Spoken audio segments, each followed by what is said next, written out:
Morning students, online classes में आपका स्वागत है। क्लास 7th विषय हिंदी और चैप्टर हम 5वां पढ़ रहे थे मिठाई वाला। हमने इस चैप्टर को यहाँ तक कंप्लीट कर लिया था।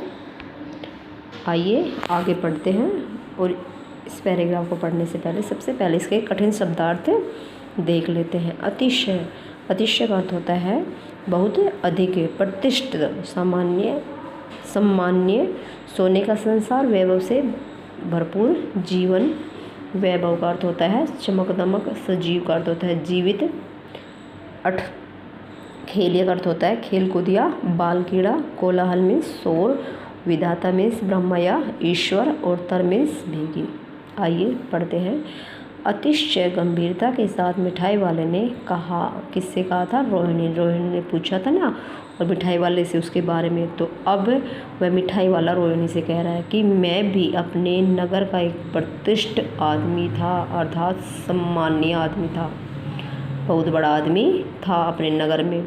मकान, व्यवसाय, गाड़ी, घोड़े, नौकर चाकर सभी कुछ था मेरे पास। मेरे पास मकान, नौकर चाकर और गाड़ी घोड़ी सब कुछ थे। स्त्री भी थी, मेरी पत्नी भी थी, छोटे छोटे 2 बच्चे भी थे। मेरा वह सोने का संसार था, अर्थात मेरा जीवन बहुत ही सुखी था। बाहर संपत्ति का वैभव था, अर्थात मेरे पास बहुत सारा धन भी था, और भीतर संसारिक सुख भी था, अर्थात मैं अपने परिवार से भी खुश था। स्त्री बहुत सुंदर थी, मेरी प्राण थी, अर्थात मेरी जीवन साथी बहुत ही अच्छी थी। बच्चे ऐसे सुंदर जैसे सोने के सजीव खिलौने, अर्थात मेरे बच्चे थे वो भी बड़े सुंदर थे, सोने के समान। उनकी अठखेलिया का अर्थ होता है खेल कूद या बाल कीड़ा के मारे घर में कोलाहल मचा रहता था, अर्थात वो खेल कूदते थे ना तो घर में शोर, कोलाहल में शोर मचा रहता था। समय की गति, अर्थात समय बीता और विधाता की लीला, भगवान की लीला क्या हुई, अब कोई नहीं है, अर्थात अब वो मेरे पास नहीं है, ना ही पत्नी ना ही मेरे बच्चे। दादी प्राण निकले, काले नहीं निकले, अर्थात मेरे प्राण क्यों नहीं निकले, उनके प्राण निकल गए, काले नहीं निकले, अर्थात मेरा समय ऐसा आया कि समय ने उन सभी के प्राण ले लिए। इसलिए अपने उन बच्चों की खोज में निकलता हूँ, अर्थात उनकी याद आती है मुझे बच्चों की, तो उनकी खोज में मैं निकलता हूँ। वे सब अंत में होंगे तो यहीं कहीं, अर्थात उनका भी दोबारा जन्म हुआ होगा, तो इन्हीं बच्चों में क्या पता मेरे बच्चे हो आखिर कहीं न कहीं तो जन्मे होंगे, अर्थात उनका जन्म दोबारा हुआ होगा।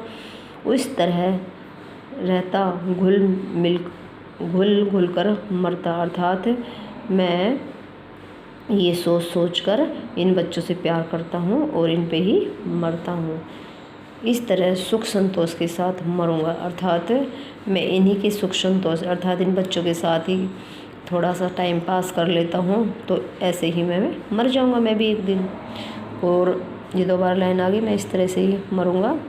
इस तरह के जीवन में कभी कभी अपने उन बच्चों को झलक मिल जाती है, अर्थात मुझे जो ये बच्चे हैं उनमें अपने बच्चे दिखाई देते हैं। ऐसा जान पड़ता है जैसे कि वे इन्हीं के उछल कूद कर खेल कर हंस रहे हो, अर्थात मुझे ऐसा एहसास होता है कि ये जो उछल कूद रहे हैं ये बच्चे, ये मेरे ही बच्चे हो, अर्थात इनमें ही मेरे अपने बच्चे दिखाई देते हैं। पैसों की कमी थोड़े ही है, अर्थात मेरे पास पैसे तो बहुत है, आपकी कृपा से पैसे तो काफ़ी है मेरे पास, जो नहीं है इस तरह उसी को पा जाता हूँ, अर्थात ये बच्चे हैं ना, यही मेरे बहुत प्यार ले लेना चाहता हूँ मैं, इनका पैसे की कोई कमी नहीं है।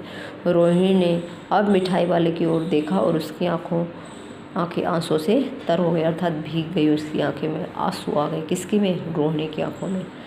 पूर्व में मिठाई वाले की आर्थिक स्थिति कैसी थी? अर्थात पूर्व में मिठाई वाला बहुत ही प्रतिष्ठित आदमी था और धनवान भी था, पति पत्नी और बच्चे भी थे। मिठाई वाले के पास क्या था? मिठाई वाले के पास सब कुछ था, उसकी पत्नी और उसके बच्चे। इसको पढ़ने से पहले सबसे पहले शब्दार्थ देख ली। तत्कालीन का अर्थ होता है तुरंत, पेटी का अर्थ होता है संदूक, मादक, मृदुल, लययुक्त या मधुर।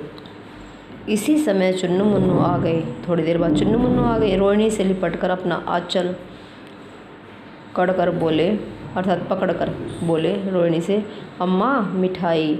मुझसे लो, अर्थात वो मिठाई वाले को तरफ देखकर बोल रहे होंगे, मैं मुझे हमें मिठाई दे दो। तो मिठाई कह रही कि मुझसे ले लो ये रही। यह कहकर तत्काल कागज़ की 2 पुड़िया मिठाई से भरी चुन्नू मुन्नू को दे दी।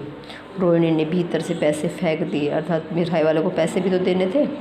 मिठाई वाले ने पेटी उठाई और कहा, अब इस बार मैं ये पैसे नहीं लूँगा। दादी बोली, अरे अरे न अपने पैसे ले जा भाई, क्यों फ्री में दे रहा है, ले अपने पैसे।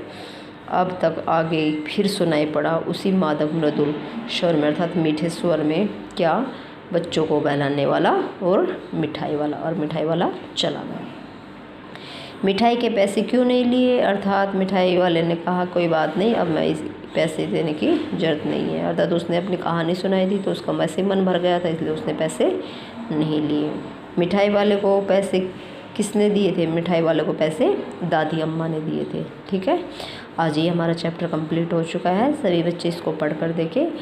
इससे आगे हम अभ्यास क्वेश्चन नेक्स्ट क्लास में करेंगे। Thank you.